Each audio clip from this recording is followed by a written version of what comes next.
I just give me a minute to explain something to Emily because this is hard for her to understand. But I was actually on 10 minutes early, but I was on the wrong Zoom. Hi, everyone, and welcome to Banter with Kanter. I am here with my dad, Michael Kanter, the co-founder of Cambridge Naturals. And we're thrilled to have with us Juan and Nico, the co-founders of Waku, which is a truly delicious beverage, which I have here right now. My personal favorite flavor, which is the passion fruit. Oh, nice. I haven't tried the berries and basil yet. Oh, it's very good. But you can get it at Cambridge Naturals, actually. There you go. Anyway, it's a really delicious, truly delicious beverage with a recipe that originates in the Andes Mountains of Ecuador, where Juan and Nico are from. And we've been carrying Waku for several years now, and we've gotten to know these guys fairly well. So we're really thrilled to have you both here today. Thank you for joining us. Thank you so much for having us. Thank you so much for having us. Always a pleasure to see you both. Likewise. So let's start with how are you both doing right now, and how are your families? We're doing fairly good. Luckily, my family it's doing well. All of them are back there in Ecuador. Things are a bit tough in Ecuador currently, but health-wise, they're doing fine. Good. I'm glad to hear that. Yeah, same thing for us. Luckily, the family, very optimistic. It runs on the blood of the family, and health-wise, very, very good. My parents ran a small family business as well, so a lot of business decisions going on. We jump in calls frequently to sort of debate what's the next step. I mean, just to give you a little bit of context, Ecuador, it's gonna be the second economy that will be the most hit for COVID in South America. Its GDP is gonna decrease 11% this year. So very drastic economic recession. But you know, they are these sort of people who are all the time thinking about the opportunities instead of the crisis. So right now there is a lot of ideation within the family on what's coming next. And it's also not the first big crisis of Ecuador. My parents have been through a couple of really huge crises in Ecuador already. So it's crazy. I remember that at the beginning of this whole thing, whenever it was starting, whenever I talk with my parents, they seemed so calm and like they're like, okay, we will figure it out. Things like this happen. Don't worry. And I was like, why are you not freaking out? And they were like, crisis comes and goes, and they are just like keep being optimistic and just move forward. I was reading an article recently about the traits of resilient people. Like they studied, the author of the article studied the most resilient people and what is common amongst those people. And it was interesting to read some of the things like accepting reality for what it is, and, you know, and not what it should be, but just kind of like moving forward, accepting that this is the situation, and you know, you just have to accept that and move forward from it. So it sounds like they have a little bit of that. Ecuador is a very resilient country, I must say. And it's, you know, Babson does a study, the Global Entrepreneurship Monitor, every year. And Ecuador is the second most entrepreneurial country in the world.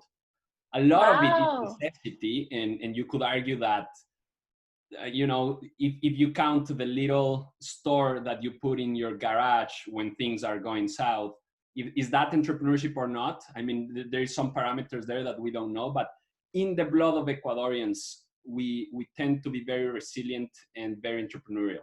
Why do you think that is? Economic necessity, I have to say.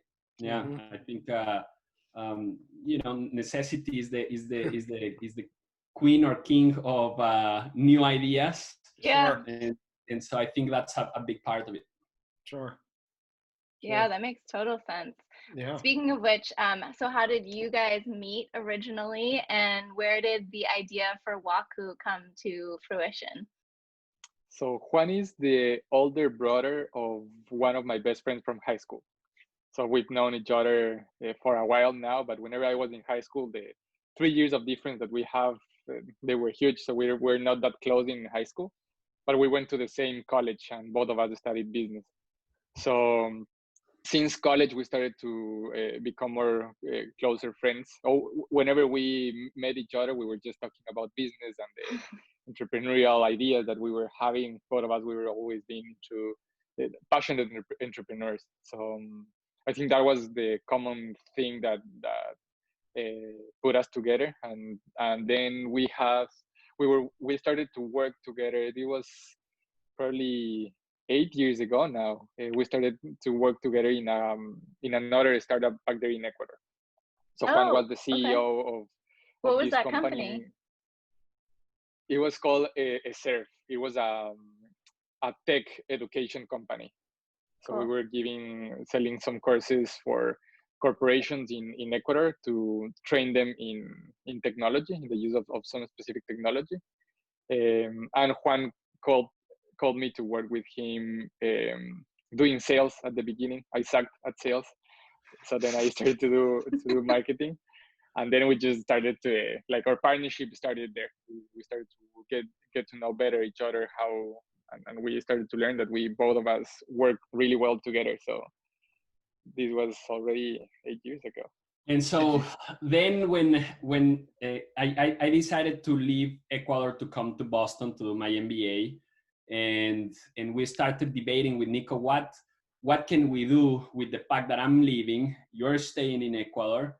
We wanted to get out of the tech industry because we really didn't enjoy our customers that much. They were usually the IT department of big corporations, and Ah, sales processes and sales cycles were so long, and Oh no, it was my it God. was a boring place for us at that moment. And so we would meet every Tuesday, starting in February 2016 till August 2016 that I moved. I took like 6 months sabbatical. Nico, I think, had a job at that moment. Yeah, But I found another job. Yeah. every Tuesday night, we would go to the pool in my uncle's house in the sauna, and we would debate the books we were reading. And we were a lot into fast ideation and fast iteration sort of books. So lean startup, disciplined entrepreneurship, sprint, all these methodologies that could allow you to test ideas fast. mm-hmm. And so in those 6 months, we started testing. I mean, we tested everything: online shoe retailer in Ecuador, brewery in Ecuador. And then whenever we continued to do this work, we started setting some guardrails into the development of the company. And we decided on 3 key things. First, it had to have direct economic impact in Ecuador. Mm-hmm. Second, it would have to be in an industry where Ecuador could compete at a global scale and had the chance to win. So that would eliminate engineering, AI, and all that stuff, just because we don't compete at a global scale in those areas. And the third one was we wanted it to be from Ecuador to the world, because Ecuador, at the end of the day, is a tiny country, and we have big dreams. So we wanted from Ecuador to outside. And when we settled down in those 3 guardrails, we really, there is no better industry than agribusiness in Ecuador. I mean, we have the best quality natural ingredients. We have always been exporters of natural ingredients. I mean, you find Ecuadorian bananas, passion fruits all over the world, grains all over the world, herbs all over the world. But usually it's all commodities, right? Mm-hmm. It's all just raw ingredients. And we said agribusiness sounds good, but let's bring some value added to the supply chain. Let's bring some innovation, some R&D, and let's launch a consumer packaged good business using all these natural ingredients that we have access in Ecuador. And that was kind of the origination of the idea. And then, of course, after we learned about the market, we settled down in product, category, and all the rest. But the core of the idea comes from this ideation stage that lasted for 6 months, and within these guardrails that I just mentioned. Why do you think you two not only got together but had had kind of a mission? Like you had these three concepts that had to be met in terms of taking a business forward, and they were not only important to you, they were the ultimate, right? I mean, these, you weren't going to veer off that. What do you think about it? It is about the two of you that made those so important. I don't know, Well, like for me, I think that it had a lot to do with my upbringing. I think my father, it's an entrepreneur his whole life. He has started so many multiple businesses in the past. Some of them just failed, some of them did good for some time. Um, so I think that for me, entrepreneurship has been just in my blood, and I just enjoy starting things, solving problems, and just uh, pushing through whatever we have to push through. So I've been always into entrepreneurship, and I think that the time where we were working together, and all these conversations that we were having every week, those conversations started to evolve. I think all the books that we started to read, all the entrepreneurs that we were having as an inspiration for us, starting to make the conversation evolve, and started to make our heads to start to think bigger. And I think it was like how I see it, it was kind of like an evolution from Mm-hmm. these weekly conversations that we were having. And we were saying like, because at the beginning the conversations were like, okay, let's start this online shoe retailer for Ecuador. And then we tried it, and then we saw the potential of growth, and we were like, no, that business, it's going to be too small. We know that we can do much. We can do more. We started to just see, test our limits, kind of. Right. And this passion for entrepreneurship paired with these just wanting to dream bigger and bigger and bigger, I think it started to evolve the conversation. It's Interesting. interesting that you both have family histories in business and entrepreneurship, because I wonder if that gave you both like the sense that it's totally possible, like taking those risks and even failing is possible and not the end all be all, and gave you sort of that sense of like that innate sense of this is possible, this is totally something we can take on. yeah, I think absolutely. Just to give you a clear example, I clearly remember the day when Nico and I decided to jump in full time, all in into Waku. It was December 2016. I was a little bit afraid to call my parents because, of course, I have a huge student loan that I need to repay, and some sort of the plan was, all right, I'm gonna get this loan, but then I'm gonna work corporate America jobs to pay it quickly, and then I'll start something again. And so in December, Nico and I, following our core values, is we're gonna go all in, and we're gonna make it happen as fast as we can. We're not even gonna wait until we're out of the school, nothing. We're just gonna start right now. I called my dad and I told him, Dad, I'm thinking about doing this. What do you think? And he's like, well, Juan, you are young. If you don't do it now, you'll never do it. So if that's what you want to do, start now. Boom, go. And so that says a lot on the way I think Yeah. we've been raised. You know, it's just And I think, yeah, and I think it was super similar to me. I think I remember that at that point, on that December, I had already been working in a corporate job in Ecuador for like 9 months to that point, and I was just hating it. Like I felt that my soul was being just drained in that place. And whenever we talked with Juan, I literally said like, this was like Friday or Saturday. I was in the beach, I remember, and I was coming back on Monday to work, and I just told him like, dude, I'm going back on Monday. I'm going to quit on Monday. And Juan said, like, okay, I'm buying my tickets back to Ecuador so we can just start this idea, because the idea was we were using a lot of Juan's classes to do a lot of market research. So we already knew what product and what idea we wanted to launch. We just needed like to actually commit to make it happen. And then Juan bought the tickets, and I also told my parents like, "Hey guys, I'm going to quit on Monday." We were talking with Juan, and we're going to go all in with this idea. And both of them told me as well, like super similar words to what they tell Juan. you should take advantage of that you're young. They've been always super supportive for me. They knew that it was going to be hard, but my parents have always been like kind of encouraging me to try this type of, just go for these dreams that I've always had, but always with the feet on the ground. They just told me, like, my dad is always like, okay, you want to do that, what are going to be the next steps? And he's always like having like, okay, where are you going to manufacture the product? What are you going to do? And he's kind of like, okay, if you dream big, what are the next small steps that you have to start taking to pursue that?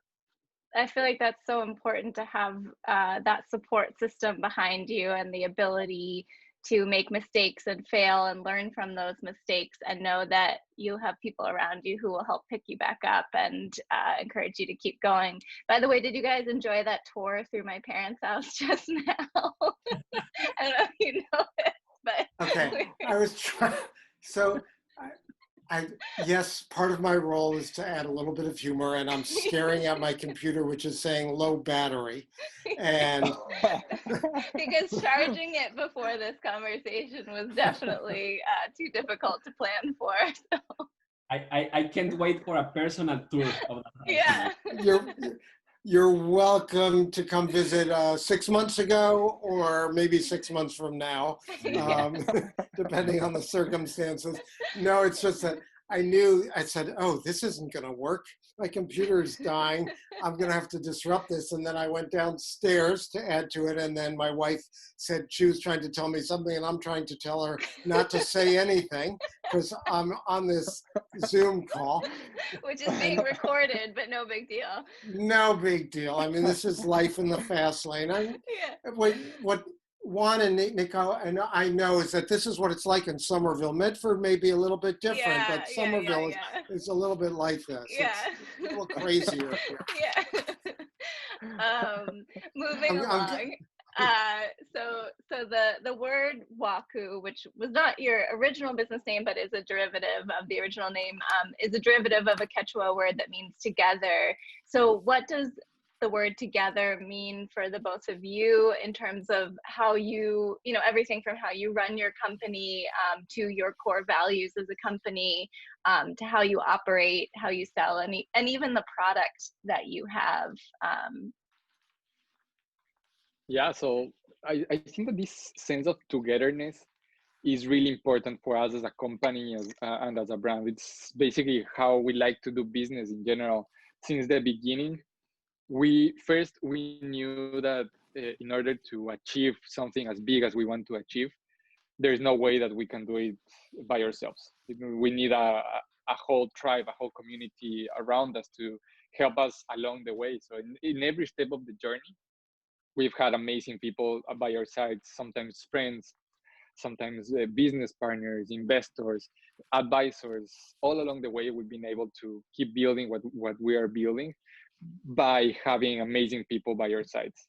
And then whenever we do business, we really like to build a relationship with our customers. Cambridge Natural is one of the best examples of this. You were our first store ever. This was already 3 years ago, and until today, we know that we can call you friends, and we really enjoy going to Cambridge Naturals. Every time that we go there, we know a lot of the people in the staff. So we like this sense of togetherness. It's just, I think it's part of our personality as well. We like to hang out with friends, and we like to build our own community here. And I think that translates into how we do business, and the people that joins the team as well likes to do these things, like just likes to work together and build a community. Do you remember walking into Cambridge Naturals the first time, and like, why did you choose our store as the first store to go into? Good question. It was me who first walked there, and I met Vicky and I met Brendan that first day. They are still there. And it's true. Why did I pick? I think I was recommended by another entrepreneur. I think it was someone from the Taza chocolate team. Oh, cool. recommended Cambridge Naturals. I had been in Cambridge Naturals prior to that as a customer a couple of times, because my roommate at that time, I was in Alston. My roommate at that time used to like and go and get essential oils from you guys. So Yep. I used to go with her from times to times. But that's how it was recommended by the food community, basically. And I remember that one of our inspirations whenever we were starting Waku is the company Runa, the Wayusa company. And I remember that was one of the topics that we started to talk with Brendan. I remember that time we went in, and he used to work with Runa, and he told us that he used to do the sales for Runa as well. And it was like just seeing similar brands and similar like unique products in the store. I think that was like we should try to get our product there. It's just like a good match for the type of product that you have in the store. We have a reputation for not only getting excited about and bringing in products that essentially don't exist in the market, but that have quality behind them, have energy behind the people, and that we think we can actually sell. I mean, it's great that we love this stuff, but we also have to find a way to sell these products. And when we partner with companies that are going to help us sell the products and promote the mission, which is much larger than just selling the products. It's as much about the ingredients and the causes and the people who will benefit from us selling these products, meaning not only will we benefit, not only will you benefit as the company, but there are other people, say in Ecuador, who are benefiting as a result of us bringing this in and marketing it, and then ultimately educating people. I mean, it's both a small world and right now a daunting world, and to recognize that we're all together in some form and we need to learn to work together. And the more we do that, the more likely we will create a better world. And so it's inspiring. Yeah, I 100% agree. I don't remember the first time I met either of you, but I remember the general sense of seeing you guys often, and every time you came in the store, you were always just like incredibly vivacious and friendly, and not pushy, but like you were just so excited about your product, and it was genuine, and the charisma that you brought in helped us communicate that story to our customers. I mean, it doesn't hurt that Waku is genuinely delicious. Like when you look at the ingredients and all of these various herbs, if you're not familiar with all the herbs, you might think like, wow, it's kind of like a herbal tea beverage. Like maybe it's going to be tasty, maybe not. And it's really good. And the fact that it's healthy for you and delicious works well together. But I do think it's also just the charisma and passion that you guys have for your brand and your product that has helped it do so well at Cambridge Naturals. And I think that will help you carry this company forward as well.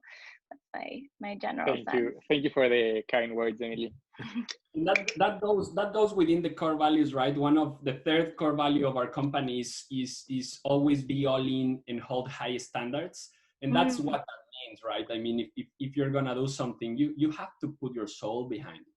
There's absolutely no way you can compete and be a world-class competitor if you're not putting every single part of your energy into what you're doing, right? And that is, whether it's the product, the design, the formulation, but it's also how you deal with people. It's about your relationship. It's how you introduce your brand to other people. And honestly, that comes, we don't think about that. That comes naturally because of the way, we just want to build a good company, Mm-hmm. And you guys as well. Right. I mean, we can see that on the way you run your business, it's very inspiring. Sure. And it's not without challenges. Yes, thank you for that. Yeah. It's not without challenges and daily, sometimes minute by minute, daily, weekly, monthly, yearly challenges. Nothing like what we're going through now. We've never experienced that. And yet we're looking at these opportunities and looking at the growth potential and the partnership with companies that really mean something to us and to help us each go forward with them. Michael, quick question. If I can Yeah. I think it's very interesting to see people like you who have been in war, in business, more than 40 years. And you seem so positive and like so with so much energy right now. It's like, what is it? How do you do it? You know? It's all an act. He's really a grumpy, miserable person. No, I don't believe that. Okay. Emily, don't you have something else you could be doing now, so the three of us could carry on a serious conversation? This is not banter with Michael Kanter. I know Emily brings a lot of good energy to the team. Right. That's a really good question because, and I'm being serious now, even though, I like to tease and joke and so forth and so on.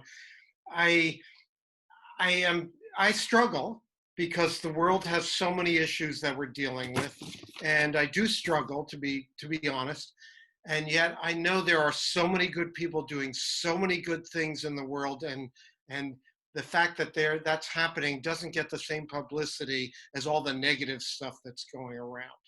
And when I can find and engage with people, it doesn't mean we always agree. I mean, I don't even agree with myself half the time. Sometimes I'm having my own war inside my head, or what I believe, or what I think we should do, or how we should do it, and so forth. And I'll come up with an idea and immediately trash it. But I think that what gives me joy, what keeps me going, what keeps me upbeat, is the fact that, engaging, and I'm not being gratuitous, I'm not just trying, this is not a throwaway, engaging with people like you two is, and again, as I said it before, it's not just about the product. We only survive by selling product. You only survive by selling products. I mean, that's how we bring in dollars. That's how we bring in customers who buy products. But we're much more than the products itself. We're also about the community, local economies, the community, creating a better, safer, more peaceful world. And this is an opportunity when we can combine a good company with great products, great mission with us. And I believe we have a similar attributes. That's like a win-win situation. I don't even like those business terms, win-win and all that stuff in some ways, but it is it is important that we align ourselves with those companies and products, and that we find that we've gotten really good. We've always been pretty good, sometimes great, but we're way more consistent in taking a product that we like from companies and people that we love and creating a success with, partnering a mutual success together. And that's, I mean, there aren't that many other things in life that can bring you such joy, such incredible highs as doing, you can go for a run and get a runner's high and that lasts, and that's wonderful. But here we are in retail, and retail's tough. Retail, is detail, as they say, and we carry over 16,000 items from, 700 or so vendors. We're a very complex operation. And in order to do that successfully, we have to find our ways to, partner with companies that we think are valuable to the community, dare I say, to the world. Does that make sense, or give you anything? A lot. Yeah. Okay. A lot of sense. Yeah. If I'm joking, I'll say the first 46 and a half years are the hardest. And that's how long we've been doing. You guys will get there soon. Yeah, you'll get there. And yet, if I look back on our history, and it's like, we've had great successes, even though we've been a locally owned independent store intentionally. So every year, this year's the toughest. I mean, people have asked me if I've ever experienced anything like this, and it's an easy answer, no. We've been through many other recessions and difficult political times, but nothing like this. And so for me, it's important to know that we're still dealing with and supporting and promoting companies that are doing great things. Nice. Yeah. And when we were starting, one of our early advisors told us, when things get tough, and they will, remember why you started. Mm. And having that very present has been helpful. I don't want to say we don't have terrible days where we want to just run away, but it's been extremely helpful for us to have to have Ecuador as present as we can, and to remind ourselves that even though right now it's hard, there is always sun after the dawn. Mm-hmm. Right. Well, there has to be, right? Yeah. Like, I think otherwise, that what are we all doing? Yeah, keeping that why always present helps you have the right perspective in the dark days, as well as we call them. So yeah, I completely agree with you. I remember the assistant to some older friends when we were closed for part of this year as a result of the virus. We actually closed down, and she wanted to get some products for someone she's helping to take care of, and we arranged for her to pick them up and so forth. And then she wrote me a personal note saying, I won't use the older person's name. She said, I'll just say X. X would be lost without you. He would be lost without you. And Wow. I thought, he's never said that to me. He's a friend, and he's never said I'd be lost without you. But clearly, someone who helps take care of him was pointing out that we're of value to the community. People treasure our existence, and we have thousands of people who've told us that over the years.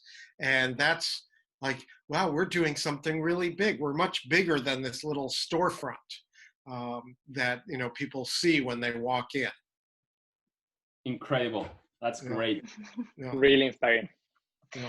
So on a totally unrelated, well, sort of related topic, you guys work together and live together, you're housemates, and you probably spend hours, I mean, now you probably spend a lot more time together even than before in the midst of the pandemic. But how do you turn off from work at the end of the day? How do you, aside from it being all consuming, like, it's very hard, as I know, to live with someone who I work with, and rewarding too, and my dad knows this well too, and you guys are both friends and business partners. Like, that can obviously lead to some interesting dynamics, but how do you turn off at the end of the day, and what do you do to keep the friendship going in the midst of trying to run a company together? I don't think it ever turns off, to be honest. I was hoping to learn some tips. I think that one of the most important things that both of us have is this big dream, and we are both so passionate about this that in our day to day, we, in our free time, we keep talking about how we can keep growing Waku and how we can improve or how to solve a problem. I think that on the day to day it doesn't turn off, but on the weekends we do take time to have fun, even in these crazy times that we are in. Even if it's just playing some music here and just listening to music or watching inspiring videos and just having some beers. I think that during the weekends we have at least one day where we just enjoy ourselves and just enjoy listening to good music. But on the day to day, I'm not sure if it ever turns off. I don't know what you think, Juan. Yeah, turning off is definitely hard for me, to be quite honest. But I think that as any other relationship, we understand this partnership needs to be nurtured, and we have found a few things that help us to get aligned when there is misalignment. And so, for example, one that we discovered last year, and that I think has been very important in keeping us aligned, is as soon as there is misalignment, or that we start believing our own bullshit, and excuse my French, but it's true, we call each other out and we drive. We ask for a drive, and when we do that is usually when we just drive. And we've made these for, like, we have drove to Baltimore once, and it was 10 hours of like calling each other out. That's when we discovered Wait, it. Was there something you had to do in Baltimore? Yes, or you yes, just yes. okay. It was the expo. The expo is. It's like, you're crazy. You just like kept driving, and you're like, oh wait, we're in Baltimore now. We just drive to Baltimore. What a solution. Yeah, I know. I'd never thought of it. But the last one happened very recently, and it was like, listen, we need to talk, we need to drive, and it can take us a couple of hours to get into the zone and figure out what's the problem and how do we get aligned. But we have learned that having those moments where it's okay to call each other out and call ourselves out on all the things that we're dealing with, and get that alignment in that strategy of where we're going and how we're going to get there. I think it's been very important. But we take care of our partnership. We understand that I think the partnerships work when you understand that if you are doing this alone, you will take a lot more time, or you will have a lot less quality in what you are doing. And so we understand that both together is equal 3 or 4 or 5x. And so we do take the time to take care of it. And also, I think that it's very important that we both understand that even when there is misalignment, there is a lot of trust between each other. So I trust that whatever Juan is doing, he's not doing it from a position of wanting to hurt the company or wanting to hurt me. That's why, like, I think coming from this trust, we take these trips and we want to just understand each other's positions, because whatever we do, we know that our most important thing is Waku. And from that trust, I think we are able to just talk things out, because we know that it's not for hurting the business. Where's your next drive going to? Sometimes it's just to the warehouse of Waku. That's like 45 minutes away from here.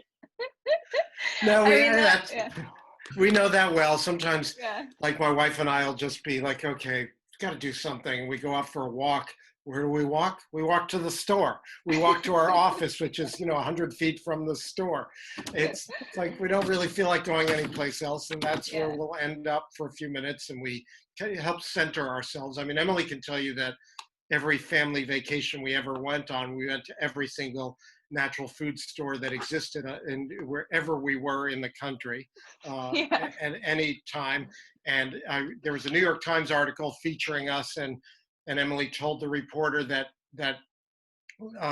even though Elizabeth and I had 3 children, really the business was the 4th child. And I said to Emily that's completely untrue. The business was never the 4th child. The business was the 1st child, and always was the 1st child.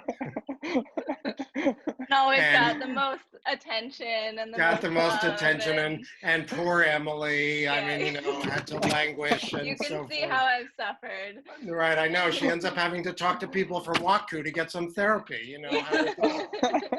But I'm very curious to know about that same question to you guys, because you remind me my family a lot. So my sister runs the family business, and my parents are still involved from a strategic perspective, not in day to day. And sometimes I have to be honest. Sometimes my sister gets to a family lunch and she's like, "No one can talk about business right now," and I'm serious. And if someone sells something, I'm leaving, and we're like, "Okay, well, we get it." So how do you deal with that? Yeah. Which one are you asking? Let's hear both. Okay. Yeah. I'd say that we don't deal with it well sometimes. I think our favorite line, either just the 2 of us, meaning Elizabeth and myself, or the 4 of us, is not to talk about business, but what do you think about bringing in that new line of something like that? So first we lie to each other, and then we ignore the whole thing where we weren't going to talk about business, and we get into it. Because like you said, we don't really step off of that. There are moments when we go away or when we go for a walk, sometimes we are able to actually disengage a bit. So there are those times, but it's challenging because we love what we do. I've always said it's nice to earn a living doing something we believe in. And we know we're a credit to the community. We work really hard to work with our, completely awesome staff, our team, and some of them have been there for many years, and they inspire us. So it's a challenge sometimes. Sometimes it's a bit much. I mean, it's, there's never a time when we couldn't be doing something for our business or re-strategizing. Emily, do you want to weigh in or contradict me or whatever? Yeah, that was all bullshit. No, just kidding. No, it's true. It's that line of like, well, okay, let's not talk about the business, but we, I think it's a little bit different for Caleb and I in our perspective because I grew up in the business, so I have more of a firsthand knowledge of it, but Caleb didn't, and he has experienced life outside of Cambridge Naturals, and and it's not all bad. So he has helped me stay grounded in, yes, understanding that keeping this business going is essential and that we believe in it so much, but also that there is life outside of Cambridge Naturals too, and there are things to love and cherish and spend time on that are not only related to our business. And so, some of those hobbies and pursuits and even professional pursuits that we might want to take on, he encourages me to kind of think outside the box on that. And then I think we've brought that energy and that creativity back into our work. We take time to refresh, and that allows us to go dive back into it feeling so much better about it, because there's as you said, there's some really tough days, and how do you keep perspective on the tough days, and the days when you're just like, screw it all to hell, like we're done here. But you can't quit when you're the owner of a business. You can't just say, okay, I'm giving my 2 weeks notice and, see you later. Or at least I think you can't, right? Right, Dad? No, I think you can say I'm giving my 20-year notice. I think you can say that. So how do we stay fresh and stay in it and stay enthusiastic? And I think for me, it has been to some degree pulling back in some moments, taking a break, taking a vacation, doing things that I love, and then taking that renewed sense of energy and excitement and bringing it back into my work. And similarly, like Caleb and I go on drive sometimes. We also have found that driving together or walking together are really good ways to work out challenges. And I think it's something we talked to our business coach that we worked with a while back about this, but there's something about being parallel and facing in the same direction that physically feels different than, say, sitting across from each other at a table and kind of staring each other down. And so I think when we're in the midst of a challenge, when we're driving or walking and we're parallel and looking in the same direction, it's like metaphorically we're driving towards the same end goal. So, if it's a misalignment, we know we're still looking in the same direction. And I think that really has helped us in certain moments to work through some challenges. And when you're in a car, you're in such a confined space, you kind of don't have a choice. You can't just like open the door and pop out onto the highway. One can escape. Yeah. Yeah. So you're forced to deal with it. And I think that's we've worked really hard with my parents about having some times when we get together and don't talk about the business also. So like your sister has dealt with it, by saying nobody's talking about the business. Like we need those times too, to remember that they're my parents and they're Caleb's in-laws, and we want a relationship that isn't just trying to figure out the latest staffing challenge or the latest, issue with refrigeration or infrastructure or any number of things that come up. We want to talk about other things too. But we talk about the business a lot. So I think we've gotten together with Emily and Caleb a couple of times in the past couple of months. And I think we've actually done a pretty good job of not focusing on business. I think we've just discussed different topics and so forth. And I think in some ways, Emily and Caleb have helped us understand that it's not healthy to be about business all the time, especially when there's 4 of us discussing it. It really kind of takes over, and it frequently feels unresolved because the 2 of us leave the other 2, and we kind of feel we're in the midst of it. and so forth. But I do want to go back to, it's still the tug and pull have to do with the fact that we're not talking about something that we don't like that we have to deal with. We're talking about something that we like or even love, and that both makes it harder, but it also makes it more what's the word I want to use, more important that we don't let things get away from us, that we make these decisions. And we certainly know we're going to make, various decisions are going to be the wrong things. Emily and I were discussing something the other day, which we won't go into right now, and that I had suggested an alternative way of dealing with it, and Emily was adamant. And then the other day we were talking, and she said, "Okay, don't laugh." And I thought, I'm not going to laugh. Oh, you want to do what I had suggested? Okay, no, I'm not laughing. I'm going to be very respectful. I just felt like you needed a little bit of an ego boost. And I was like, what is a way I can make him feel like he had the right decision from the beginning? That male ego. Oh, wait, sorry, I'm alone amongst males. Very interesting. So it seems, Emily, that you and Caleb have been able to achieve some sort of balance, and that you're bringing as well to the relationship with your parents. Mm-hmm. I don't know if we've achieved it. I think we strive for it every day, and some days we're better at it and some days we're not as good at it. I think, it's all consuming for us too. And in part, as my dad said, because we're really passionate about it, the way you are about your company and the growth potential and the ideas that you have for its future are really exciting. And sometimes it's just like really exciting to be consumed by it. I think it's when you get to those hard moments and then you think, okay, this can't be the be all end all. I have to have other things in life that also bring me joy and bring me satisfaction and bring me a sense of fulfillment, because some days are just going to be so goddamn hard, and I need other things to help boost me up so that I can then lift the business up too alongside me.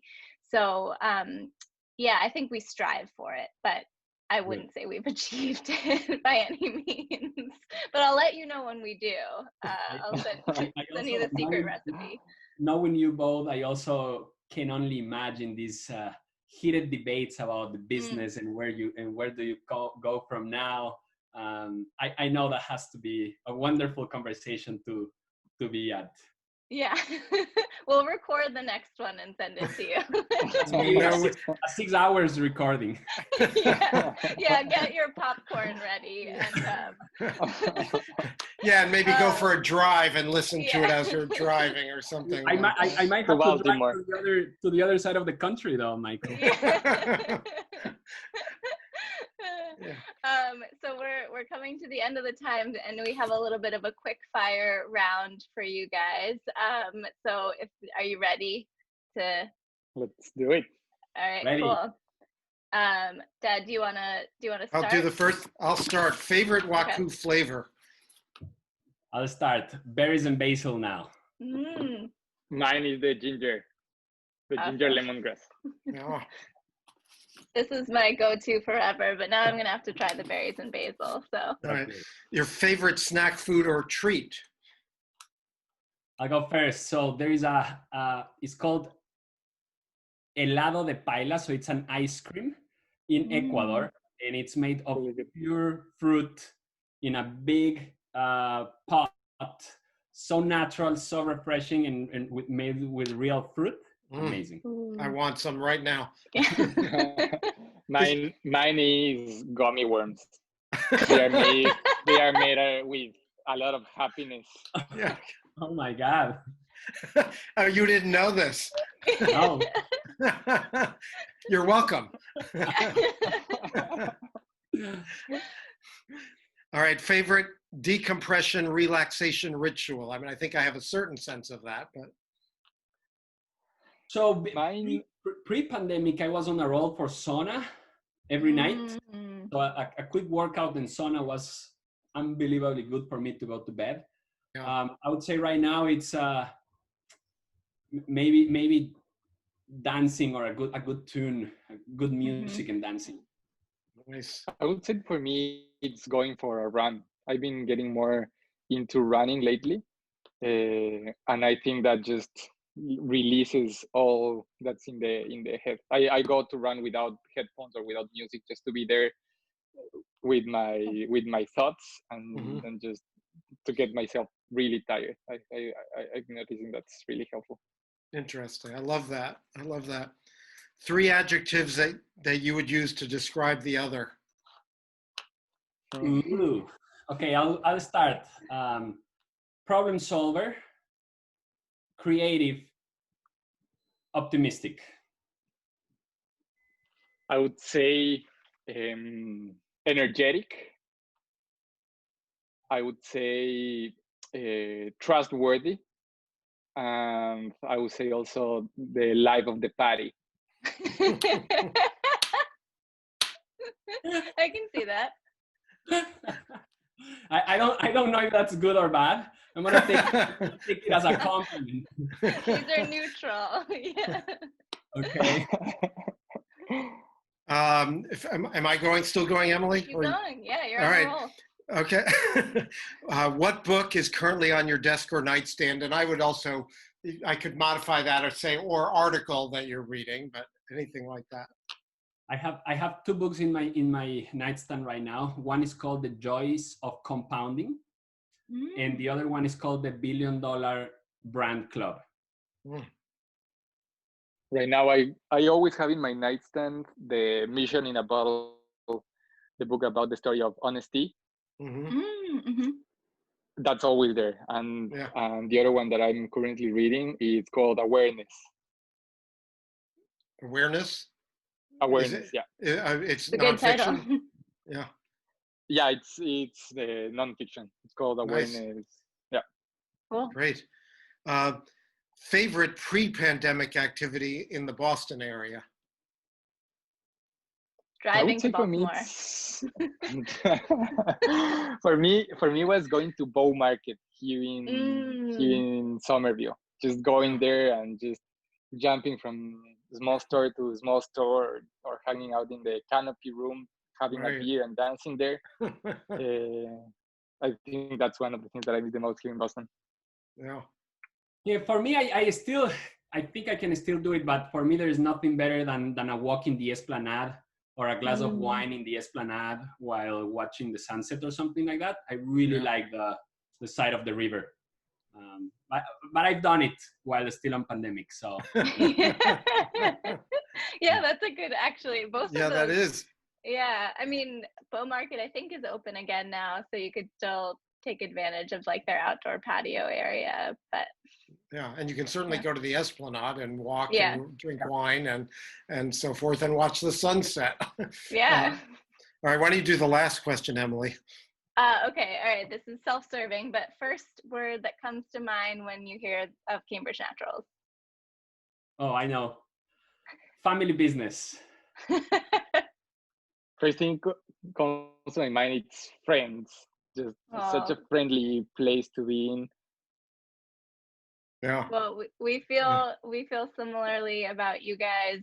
It's always a joy and a pleasure to see you whenever you come to the store. I know it's been a while now, but hopefully back again soon. And you always really light up the space whenever we see you. So, yeah. I echo that. Keep going. Yeah. Thank you very much. Thank you. Yeah, wonderful to see you.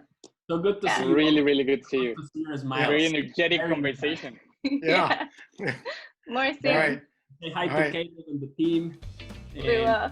Hi, Michael. And yes, thank you. Pushing. Likewise. Be well.